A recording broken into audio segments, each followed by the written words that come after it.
এই Indian army সম্পর্কে উনার বক্তব্য বিবরণী থেকে বাদ দেওয়ার দাবি করেছে।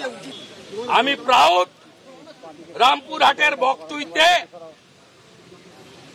মুসলমান মহিলা শিশু পুরানোর জন্য প্রতিবাদ করতে গিয়ে আমাকে সাসপেন্ড করেছিল।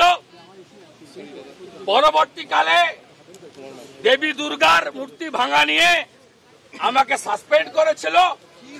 আজকে ভারতীয় সেনার হয়ে বলার জন্য, ভারতীয় সেনাকে অপমান এবং রাজনীতিকরণের বিরুদ্ধে আওয়াজ তোলার জন্য বিরোধী দলনেতাকে সাসপেন্ড করা হয়েছে। আমি গর্বিত ভারতীয়, আমি আমার সেনার জন্য গর্ব অনুভব করি।